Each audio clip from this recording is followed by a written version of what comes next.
200 warriors stood in perfect silence along his fence line, their painted faces catching the morning light.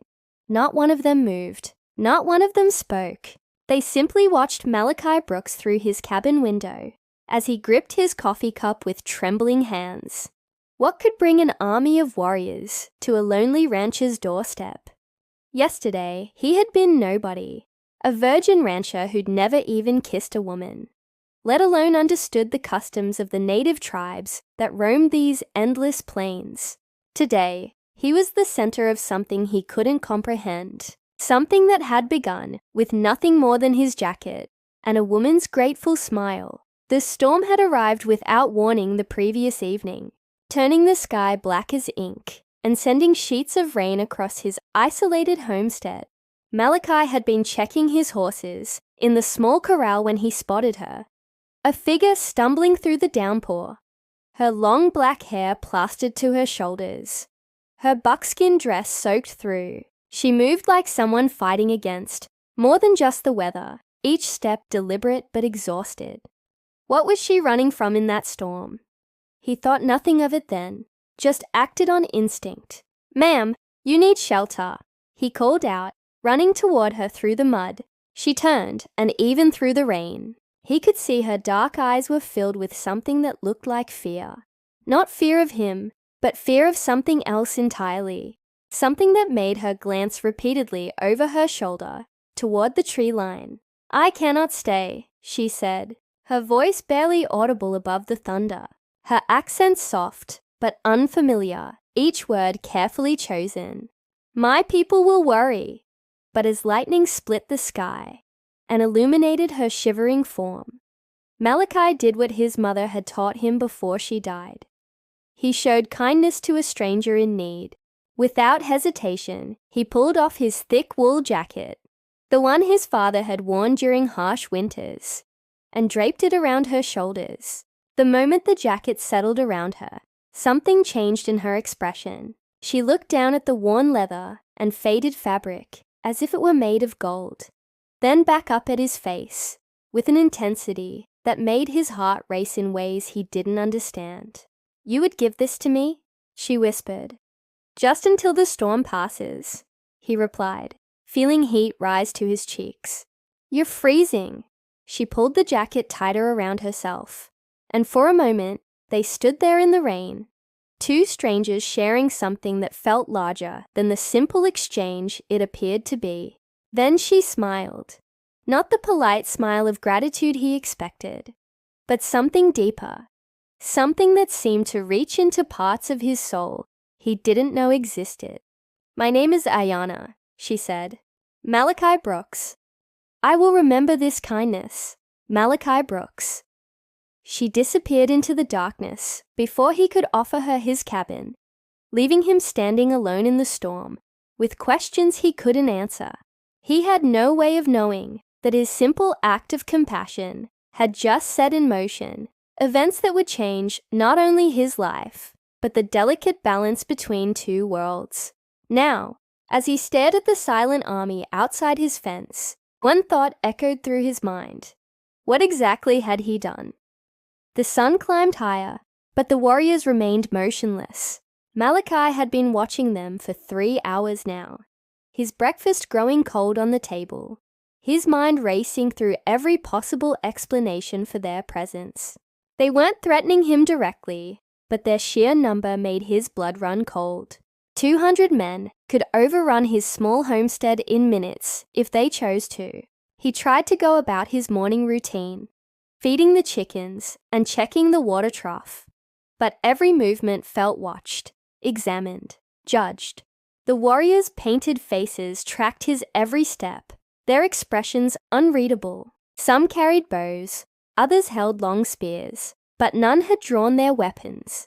They simply stood there like living statues, creating a human wall that stretched along the entire length of his property line. As the morning wore on, Malachi noticed something that made his stomach tighten with unease. More warriors were arriving. Small groups emerged from the distant hills, their horses moving at a steady pace toward his ranch. By midday, what had started as 200 had grown to nearly 300. They arranged themselves with military precision, filling every gap along his fence until there was no break in their formation. That was when he realized this wasn't random. This wasn't some hunting party that had stumbled upon his land. This was organized, planned, purposeful. But for what? The memory of Ayana's grateful smile haunted him. The way she had looked at his jacket, as if it meant something far beyond its practical warmth. The careful way she had spoken his name, pronouncing each syllable like it mattered. The intensity in her dark eyes when she promised to remember his kindness. His father had warned him about the complexities of dealing with the native tribes, but those warnings had always seemed distant and theoretical. Now, facing hundreds of armed warriors on his doorstep, Malachi wished he had paid closer attention to those lessons. Around noon, a movement caught his eye. One warrior, taller than the others and wearing an elaborate feathered headdress, dismounted from his horse and began walking toward the cabin. Unlike the others, this man's face wasn't painted for war. His expression was serious, but not hostile, and he moved with the confident stride of someone accustomed to command. Malachi's hand instinctively moved to the rifle hanging above his fireplace, then stopped. 300 warriors against one inexperienced rancher. The weapon would be useless, except to ensure his own death. The leader stopped exactly 10 paces from Malachi's front porch and spoke in clear, unaccented English. Malachi Brooks. It wasn't a question. The man knew his name. "Yes, sir," Malachi replied, stepping onto his porch, despite his trembling knees. "I am Takakota, chief of the Lakota band that travels these lands. We have come about the woman."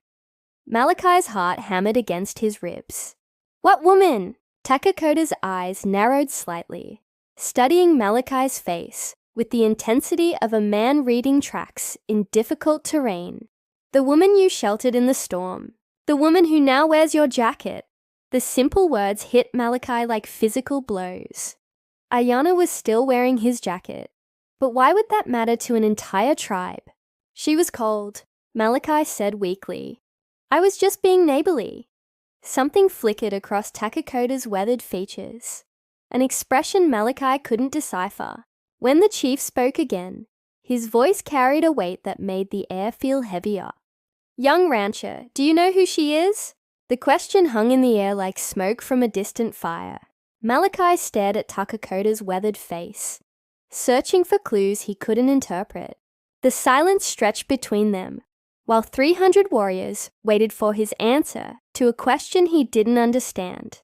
"She said her name was Ayana," Malachi replied, his voice smaller than he intended. "That's all I know." Takakota's expression darkened. "That is not all you need to know." The chief turned and gestured toward the assembled warriors. "Each of these men would die for her without hesitation. They have ridden for 2 days straight, leaving their families behind, because word reached us that she had been seen with a white rancher wearing his jacket." Malachi felt the blood drain from his face. "I don't understand. It was just a jacket." "Just a jacket," Takakota repeated, and something in his tone made Malachi's skin crawl. "Tell me, young rancher, what did she do when you offered it to her?" The memory came flooding back with uncomfortable clarity. The way Ayana had stared at the jacket, as if it were precious.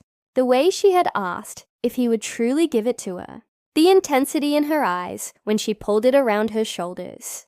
She seemed surprised, Malachi admitted, like maybe she wasn't used to kindness from strangers. Takakota nodded slowly. "She is my daughter." The words hit Malachi like a physical blow. The chief's daughter. He had given his jacket to the chief's daughter. No wonder 300 warriors had appeared at his fence. "Sir, I meant no disrespect," Malachi stammered. "I was just trying to help. I didn't know who she was." "That much is clear," Takakota replied. "If you had known, you would never have dared approach her." Malachi's mind raced. Was this about honor? Had he somehow violated their customs by speaking to her, by touching her with his jacket? The possibilities terrified him. "What happens now?" he asked. Takakoda studied him for a long moment, his dark eyes seeming to weigh Malachi's soul. That depends on many things. Why was she alone in the storm? Why did she accept your jacket? And most importantly, the chief's voice dropped to barely above a whisper. Why did she not come home last night? The last question hit Malachi like cold water. What do you mean she didn't come home? Ayana left our camp 2 days ago to gather herbs for her grandmother's medicine. She should have returned before the storm. When our scouts found her horse this morning, still wearing your jacket, she was nowhere to be found. Malachi's legs nearly gave out. You think something happened to her? I think, Takakoda said, his voice carrying a dangerous edge, that the last person to see my daughter alive was you. The accusation hung between them, like a blade. Malachi could feel the eyes of 300 warriors boring into him, their earlier stillness now feeling less like patience and more like the calm before violence erupts. She left on her own, Malachi protested. I offered her my cabin, but she said her people would worry. She walked back into the storm, wearing your jacket. Yes, but I told her she could keep it until... Malachi's words died in his throat as he realized what Takakoda was really telling him. Ayana hadn't made it home. She had disappeared somewhere between his ranch and her camp, and he was the last person who had seen her. But there was something else in the chief's eyes, something beyond anger or grief, something that looked almost like hope. There is one way to prove your innocence, young rancher. Takakoda's words sent ice through Malachi's veins. Prove his innocence. The way the chief said it suggested the proof would be neither simple nor safe. What kind of proof? Malachi asked, though part of him dreaded the answer. You will help us find her. The statement was so unexpected that Malachi blinked in confusion. Help you find her? But I don't know anything about tracking or... You know where you last saw her. You know which direction she went. Most importantly, Takakoda's eyes hardened. You know why she was running. Running. The word escaped Malachi's lips before he could stop it. Takakoda stepped closer, his imposing frame casting a shadow over Malachi, despite the noon sun. My daughter is the finest rider in our tribe. Her horse does not spook easily, and she knows these lands better than the wolves that hunt them.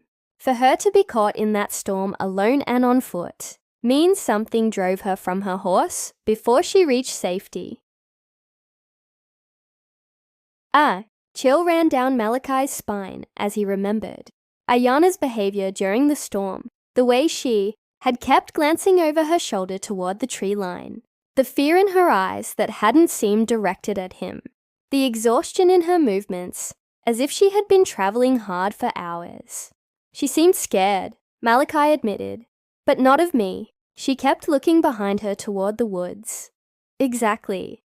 Takakoda's voice carried grim satisfaction. Someone was following her, someone who means her harm, and now she has disappeared between your ranch and our camp, somewhere in those 12 miles of wilderness. The math was brutal in its simplicity. 12 miles of rough terrain, countless hiding spots, and a woman who had vanished without a trace.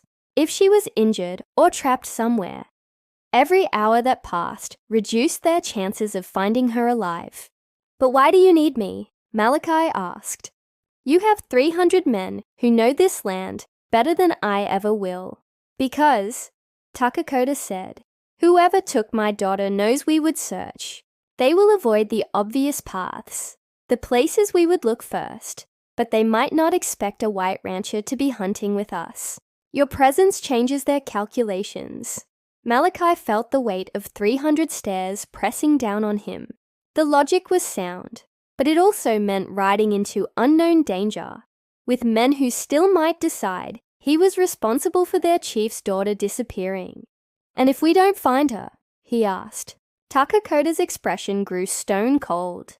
Then you will discover why my people have survived on these plains for 1,000 years, while others have not. The threat was clear, but something else worried Malachi more. The way Takakoda kept referring to someone taking Ayana. as if her disappearance wasn't random. As if the chief knew more about the danger his daughter faced than he was revealing. Who would want to hurt her? Malachi pressed. For the first time, Takakota hesitated. When he spoke again, his voice carried a weight that suggested old wounds and complicated histories. There are men who believe taking a chief's daughter would give them power over our tribe. Men who think one woman's suffering is worth the chaos it would bring to our people. Other tribes, worse, Takakota said grimly. Men from our own band who hunger for leadership they have not earned. The revelation hit Malachi like a physical blow. This wasn't about strangers or outside enemies. This was about betrayal from within Ayana's own people. How do you know? Malachi asked. Takakota's jaw tightened. Because yesterday, before she left camp, 3 young warriors asked permission to court my daughter. I denied them all. The pieces of a darker puzzle began falling into place in Malachi's mind. 3 rejected suitors, a chief's daughter who fled into a storm rather than face whatever was pursuing her. Warriors who might believe that possessing Ayana could somehow transfer Takakota's authority to them. Which 3 men? Malachi asked. Takakota's expression grew even more grim.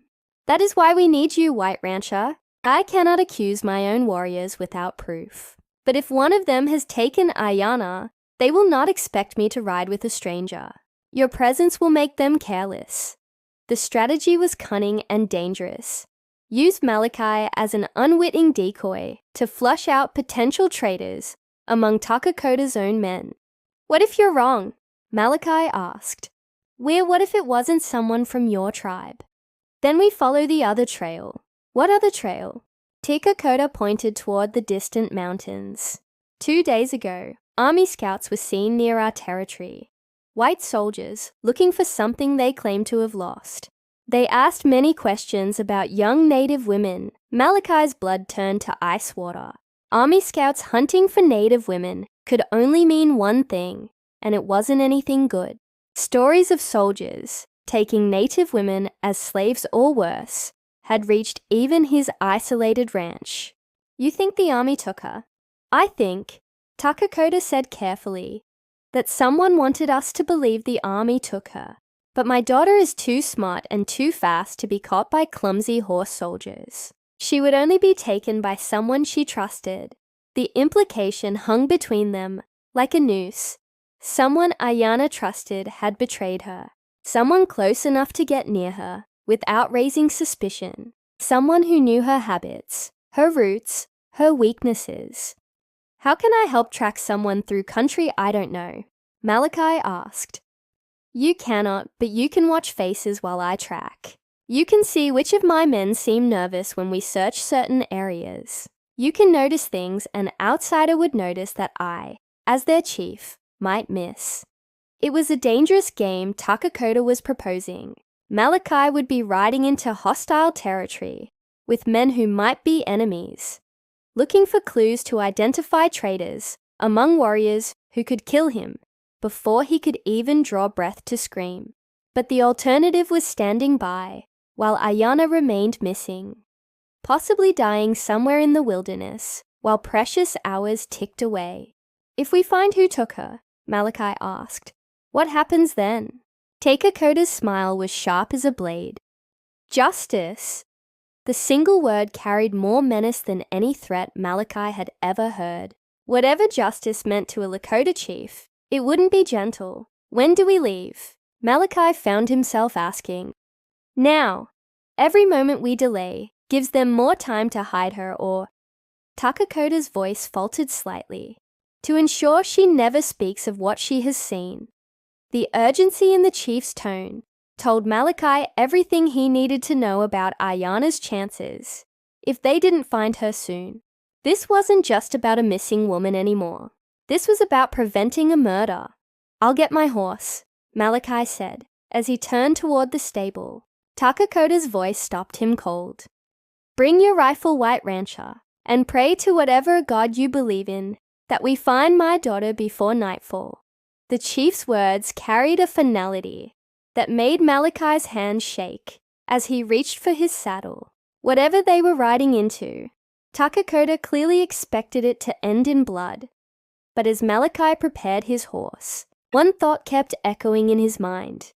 If Ayana had been taken by someone she trusted, someone from her own tribe, then riding out with Takakota's warriors might not be a rescue mission. It might be riding straight into a trap. Within minutes, Malachi found himself riding alongside Takakota at the head of a column of 50 warriors. The remaining men stayed behind to guard the ranch and watch the surrounding area, but their presence felt more like insurance than protection. Insurance that Malachi wouldn't try to escape if things went badly. The trail started exactly where Malachi remembered. Seeing Ayana disappear into the storm, Takakota dismounted and studied the ground with the intensity of a man reading a book written in mud and broken grass.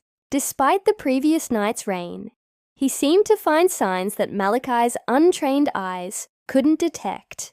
"She went this way," Takakota announced, pointing toward a rocky outcropping about half a mile from Malachi's fence line. But she was not alone. "How can you tell?"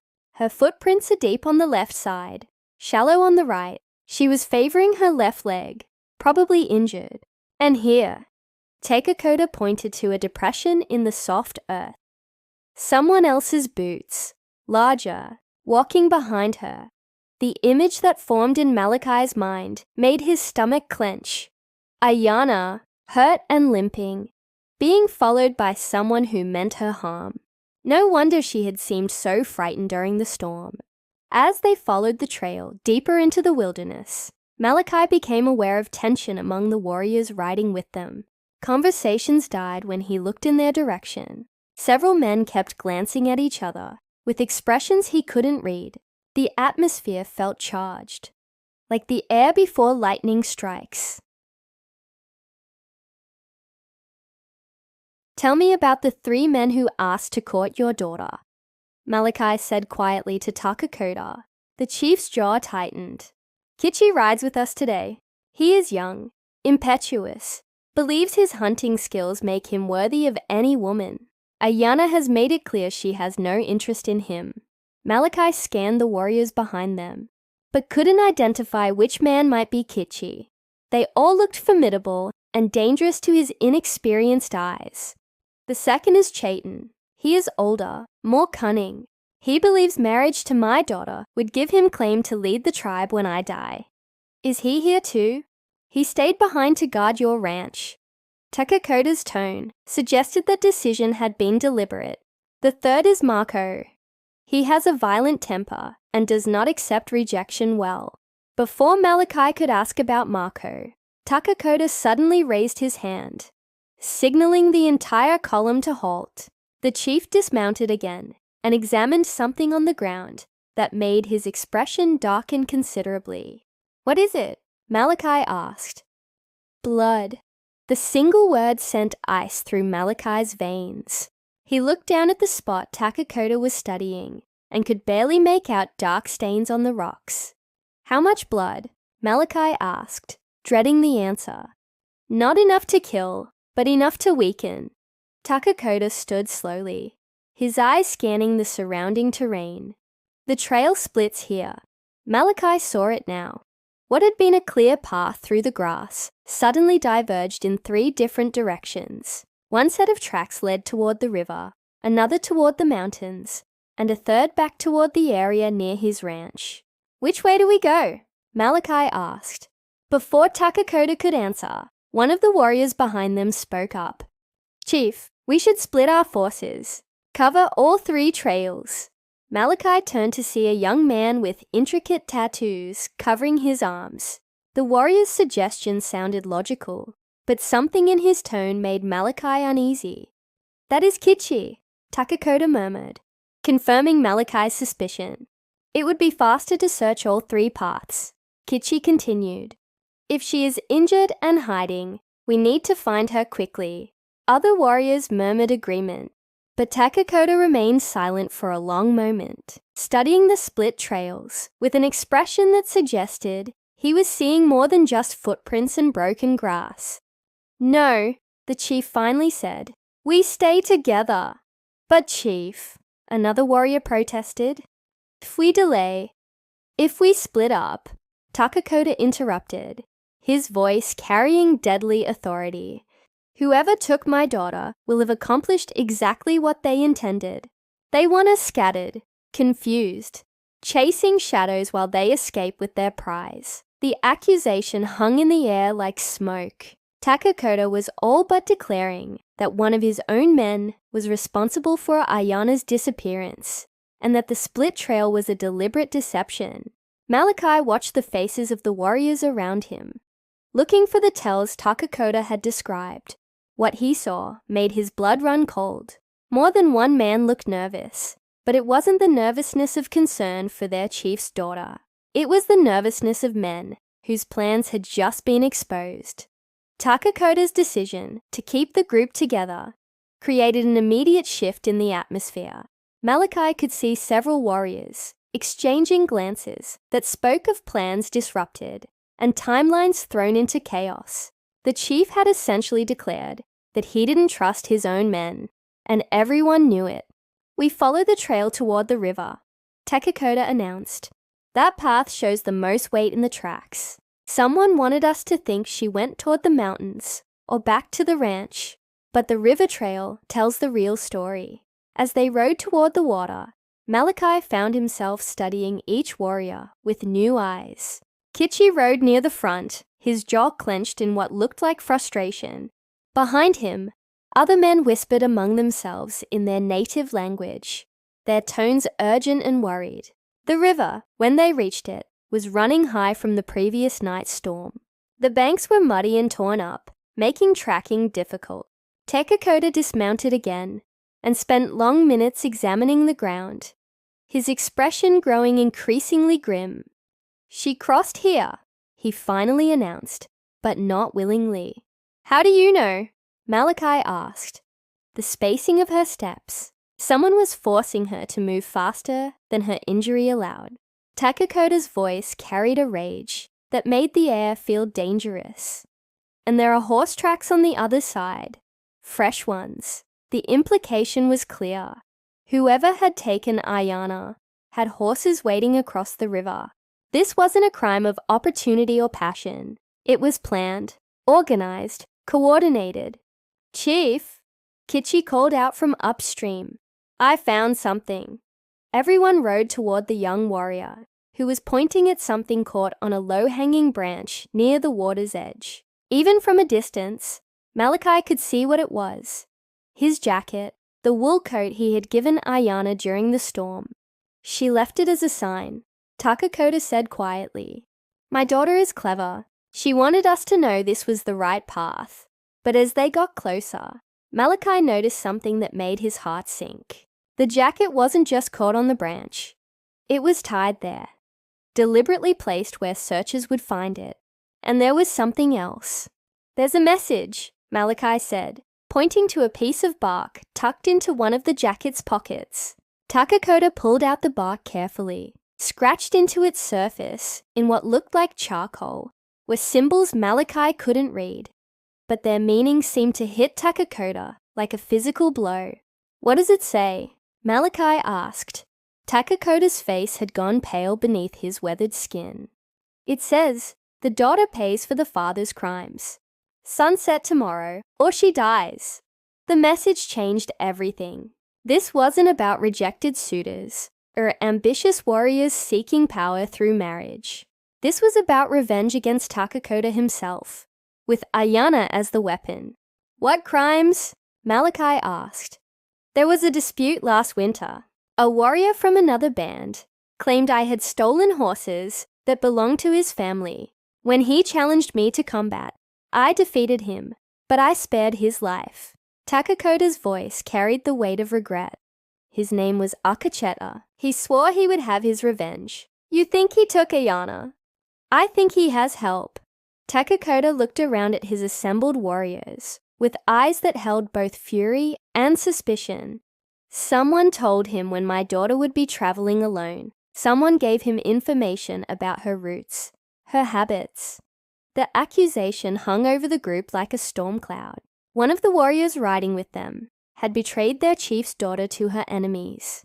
The question was, which one? Malachi watched faces again, looking for the tells of guilt or fear. What he saw instead was something worse. Several of the warriors were looking at each other with expressions of recognition, as if they were silently acknowledging something they all knew but hadn't spoken aloud. "There's something else," Malachi said quietly to Takakoda. "That message, it gives you until sunset tomorrow.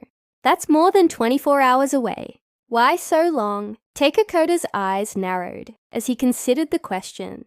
Because Akacheta is not just seeking revenge. He is seeking humiliation. He wants time for word to spread. He wants other tribes to know that the great chief Takakoda could not protect his own daughter. Or, Malachi said, a terrible possibility occurring to him. He wants time for you to make a mistake. Time for you to do something desperate that will destroy your authority with your own people. The truth of it hit them both simultaneously. This wasn't just a kidnapping. It was a trap designed to force Takakoda into actions that would discredit him as a leader. If he negotiated with Akacheta, he would look weak. If he refused and let Ayana die, he would look heartless. If he attacked and lost warriors in the process, he would look reckless. "What does Akacheta want in return for her release?" Malachi asked. Takakoda's smile was sharp and cold. "He has not said yet, but I know what he wants. He wants me to abdicate my position as chief and acknowledge him as the rightful leader of both our bands." The scope of the conspiracy was becoming clear. This wasn't just about one man's revenge. This was about a coup designed to topple Takakoda from power and unite two tribes under Akacheta's leadership. But as Malachi processed this revelation, another thought struck him with chilling clarity. If Akacheta needed inside information to plan Ayana's capture, and if several warriors in their group seemed to know more than they were saying, then their rescue mission might actually be leading them straight into an ambush. Malachi's warning about the ambush proved prophetic within the hour. As they followed the trail deeper into a narrow canyon, arrows suddenly whistled from the rocks above, and hostile war cries echoed off the stone walls. Takakoda's warriors scattered for cover, but not before Malachi spotted something that made his blood freeze. Kichi wasn't taking cover with the others. Instead, the young warrior was signaling to the attackers, using hand gestures that were clearly prearranged. The betrayal Takakoda had suspected was happening right in front of them. "Takakoda!" Malachi shouted over the sound of arrows striking stone. "Kichi is with them!" The chief's eyes followed Malachi's pointing finger, and his face hardened into a mask of controlled fury. In one fluid motion, Takakoda drew his bow and put an arrow through Kichi's shoulder, dropping the traitor to the canyon floor. The ambush collapsed into chaos as Takakoda's loyal warriors realized one of their own had led them into a trap. But the distraction gave Malachi a chance to spot something the others had missed. High up on the canyon wall, partially hidden behind a cluster of boulders, he could see a flash of buckskin that could only be Ayana. "She's up there," Malachi called to Takakoda, pointing toward the rocky outcropping, about 50 yards up the north wall. "Too exposed," Takakoda replied, firing an arrow at one of Akacheta's men. "They will kill her before we can reach her." But Malachi was already moving. While the warriors engaged the ambushes on the canyon floor, he slipped away from the main group and began climbing the steep rock face. His soft ranch life hadn't prepared him for this kind of exertion, but desperation gave him strength he didn't know he possessed. The climb took agonizing minutes while the battle raged below. When he finally reached the ledge where he had spotted Ayana, he found her bound and gagged, but alive and conscious. Her eyes widened when she saw him, then filled with relief. "It's going to be all right," he whispered, as he cut through her bonds with his knife. "Your father is here." "Malachi," she gasped as soon as he removed the gag. It was Kichi. He told Akacheta where to find me. I know. Your father figured it out. But even as he helped her to her feet, Malachi could see they weren't safe yet. The ledge they were on was a dead end, with sheer drops on 3 sides. The only way down was the treacherous path he had just climbed, and that would leave them exposed to enemy arrows. That was when Ayana surprised him. Instead of being the helpless captive he expected, she proved to be as resourceful as her father had claimed. She knew a different route down, a hidden path that would bring them out behind Akacheta's position. "Follow me," she said, moving with confidence despite her ordeal. "And stay low." The descent was even more dangerous than the climb up, but Ayana moved like someone who had spent her entire life navigating difficult terrain. When they finally reached the canyon floor, they were positioned perfectly to see Akacheta directing his warriors from a protected position behind a large boulder. "Can you use that rifle?" Ayana asked, pointing to the weapon still strapped across Malachi's back. "Not well," he admitted. "Then give it to me."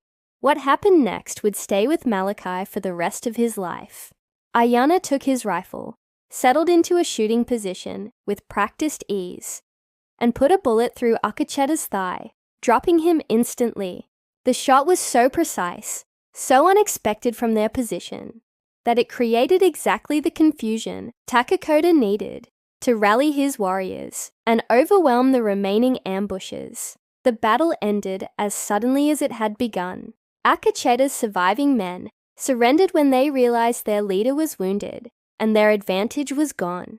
Kichi, bleeding but alive, was taken prisoner along with 2 other warriors who had been part of the conspiracy. As the dust settled and the immediate danger passed, Malachi found himself standing with Ayana at the center of a group of victorious warriors, all of them looking at him with expressions of newfound respect. "You climbed a canyon wall to save my daughter," Takakota said, approaching them with something that might have been pride in his voice. "That took courage I did not know you possessed." Malachi looked down at his torn clothes and scraped hands, amazed at what desperation and determination had driven him to do. 3 days ago, he had been a lonely rancher who had never kissed a woman or fired a shot in anger. Now he had helped rescue a chief's daughter and exposed a conspiracy that could have destroyed an entire tribe. "Your jacket," Ayana said softly, holding out the wool coat he had given her during the storm. "You should have this back." "Keep it," Malachi replied. "Something tells me you've earned it." She smiled then, the same deep smile she had given him during the storm, and Malachi felt something shift inside him. He was no longer the inexperienced boy who had started this adventure. He was a man who had faced danger and proven himself capable of courage when it mattered most. "You will always be welcome in our camp, Malachi Brooks," Takakota said formally. "Any man brave enough to risk his life for my daughter has earned a place among our warriors." As they rode back toward his ranch, with Ayana safe and the traitors in custody, Malachi realized that giving away a simple jacket during a storm had changed his life in ways he never could have imagined. He was no longer alone on his isolated homestead. He had found something worth fighting for, and people who considered him family. The sun was setting as they reached his fence line, painting the sky in shades of gold and red. 200 warriors still waited there, but now they were celebrating instead of threatening. Malachi Brooks, the virgin rancher who had never known adventure or danger, had become someone entirely different. He had become a man worthy of the woman who still wore his jacket with pride. If you enjoyed this story, head over to Narrative Sphere on YouTube and click the video on your screen now to watch another unforgettable tale from the frontier, where courage and destiny collide in ways you never expected. Don't forget to subscribe to Narrative Sphere and consider a super chat to help us keep bringing you more stories like these.